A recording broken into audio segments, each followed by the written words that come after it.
Hi, folks. It is Thursday. It is right on 12 o'clock. I am here doing my fourth live Q&A session of the week.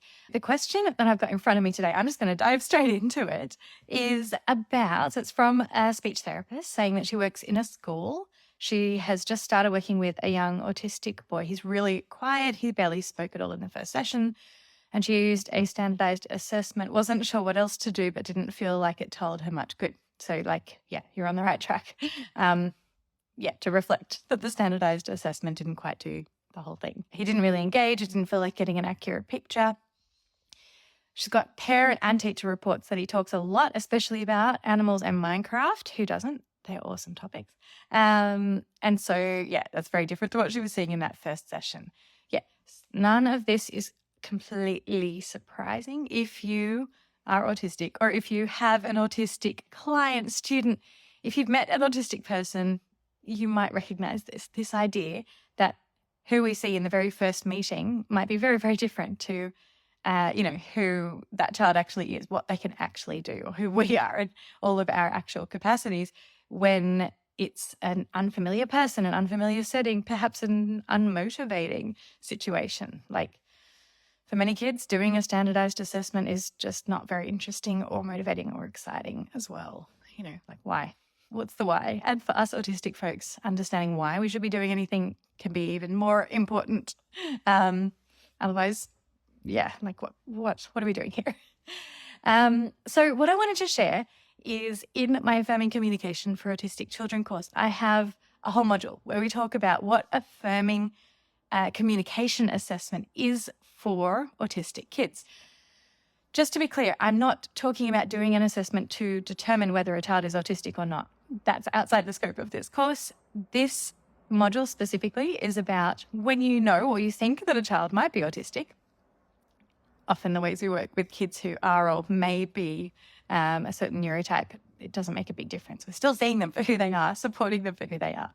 But in this case, we're going to say, for a child who is autistic, how do you do an affirming communication assessment? And I think the hunch of this particular speech therapist is really spot on. It's the fact that sometimes we might go to the standardized assessments because either we have to, if we're working within really rigid funding or education systems where we actually, unfortunately, have to provide results of a certain assessment. I acknowledge this happens. It's a really ecologically invalid way of doing any kind of support for people, but that's a truth. And so maybe you just have to do it, go through the motions. That's one piece. If you have all the ability to choose what kind of assessment you're doing with an autistic child, I would almost never do a standardized assessment in this case. You've already got it started, so you might want to continue as long as it wasn't causing the child actual distress. But what's super, super important is that you're thinking about how you report on this. Make sure that you're really contextualizing that the results of the standardized assessment as just a small piece of all the information about that child. It is so far from the full picture. You already know that. So what else do you do? Look, first of all, I think it's really important to build relationship first and then assess and report, if possible. If you can take time to do it, it sounds like already you've had your first session and you didn't have to have that whole assessment complete then, so that's good news. Some services, you're bound to do assessment in that first session, complete, report, and then get on with therapy. And that doesn't always work. In fact, it rarely works to get a real, genuine, good assessment of an autistic child's communication capability if they are, if we feel like we have to do all the assessment and then reporting after just that very first meeting. It's just not going to be very representative of the child. So if you can build relationship first and then return to more formal assessment, great. You may not even need to return to more formal assessment. Building connection even within that session. So finding space, in your second session to connect with that child, have some engagement. And if you do feel like, or you know that you need to do some formal assessment activities, still within that session, build the relationship first, have connection, do something much more child-led, engaging, and that is still part of your assessment. So having this ongoing, dynamic, real life, observational, interactional way to understand how a child communicates and interacts it's essential, absolutely essential. It can't be missing from any of our assessments for any of the kids that we're supporting. Even more important for the autistic kids that we're working with because, well, many reasons. One of them, standardized assessments leave out so many people in their standardizing populations. So very often neurodivergent kids are excluded from who is in that representative sample in that assessment. Very often there's significant underrepresentation for people who are not white, not of the mainstream dominant culture, for people who are disabled in any way. It's just, I don't know, maybe this is my rebel autistic brain. I kind of hate standardized assessments. Okay, they have a place, but too often in our industry, standardized assessments are prized as some gold standard concrete thing to hold on to and often at the expense of clinical judgment. Anyway, as always, I could talk on and on and on about this. I do in my course, Affirming Communication for Autistic Children. The whole of Module 1 is all about affirming assessments. Now, this is such a crucial part of how we proceed with supporting autistic kids. You need to understand who is this whole child in front of you? How do they communicate and interact, not as a benchmark against a bunch of other kids who are not like them? Because something we know about autistic communication, we communicate in a different way. It is not wrong. The standardized assessments will likely have us feel that it is wrong. It's a different culture. It's a different communication. I'm not going to lump us all into one bucket and say we all communicate in this way. There are tendencies, there are, commonalities between many of us autistic folks, and they're often very different to how neurotypical people communicate. So you might get pragmatic communication checklists that will punish someone for info dumping. But, what am I doing here? I've made a career out of info dumping. Info dumping, if that's not a familiar term, is basically just, sharing a whole lot of stuff on one topic. P.S. I appreciate you being here, allowing me to info dump with you or at you. And sorry, I just had a little sidebar. I'm interrupting myself. Also not very okay in neurotypical circles, but in neurodivergent communication, it can go all over the shop. So yeah, I'm just checking I haven't missed any messages. Anyway, hello to those of you who are here live, by the way. I'm just going to have a little think if I've missed. Oh, yeah, I have missed talking about something, a whole aspect of talking about this communication. This child's communication, you've met them once, you're seeing them in this strange to them context, and you're not getting a representative view of their communication. The other thing you absolutely need to do is be taking into account things like parent report, teacher report, even getting videos, like getting parents, teachers if possible, trickier for teachers, getting parents at least to send videos of that child communicating and interacting in their more familiar place with their more familiar communication partners about their more familiar topics. That is going to tell you a whole lot about the range of their communication abilities and the impact of the environment and the communication partner and the interaction between the child and the communication partner. That's the information that really leads us to get a genuine, deep understanding of what's going on for the child and what's tricky, or even what's tricky for the grown-ups around them to understand how to best support the child in their communication.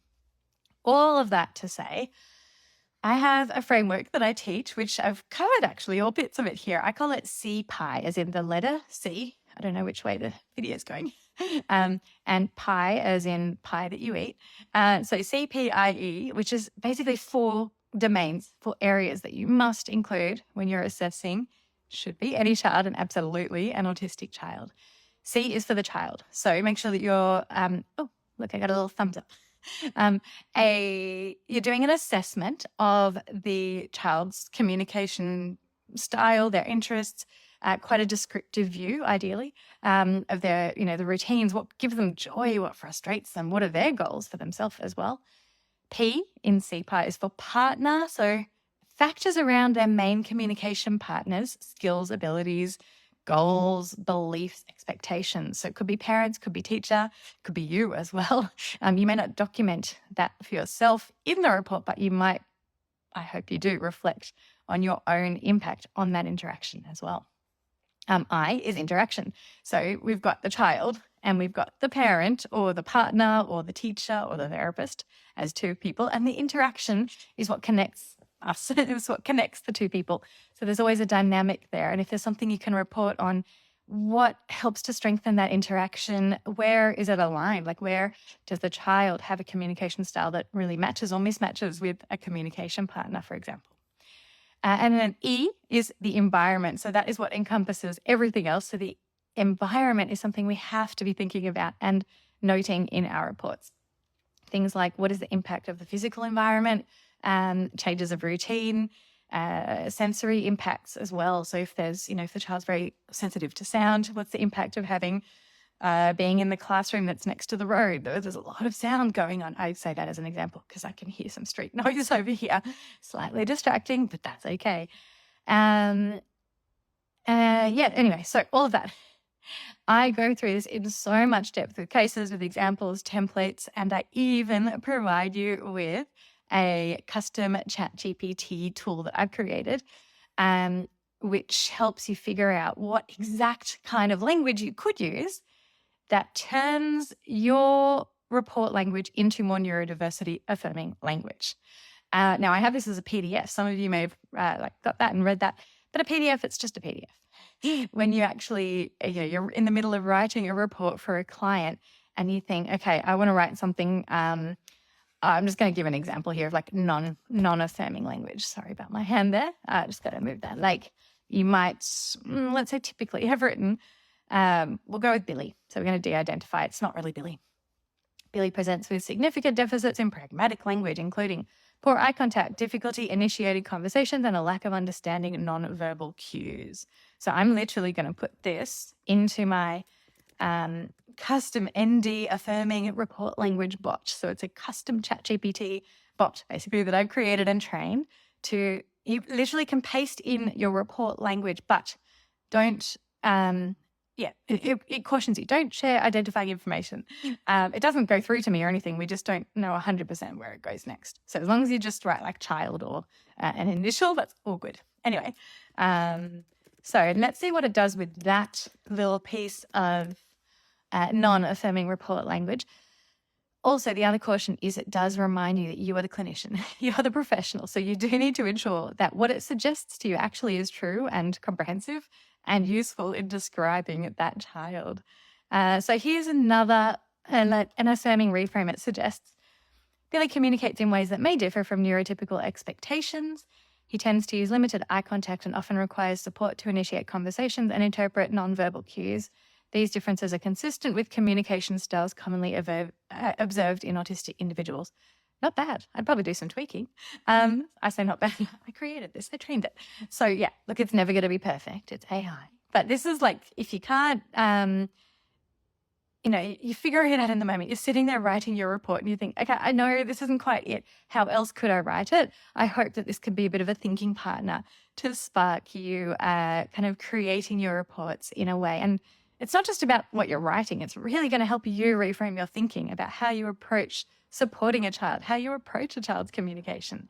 So this tool, I've had great feedback from the speeches that have let me know so far how helpful it's been for them. This is one of the 3 AI tools in my Affirming Communication for Autistic Children course. Can you hear that noise? There's a plane going over. That's very distracting environmental noise for me. I'm okay. I hope you are too. So in my course, there's so much. But yeah, I provide 3 tools, and there might be more in the future if you let me know that an AI version of something will help you, really take what I teach and put it into action in your daily life.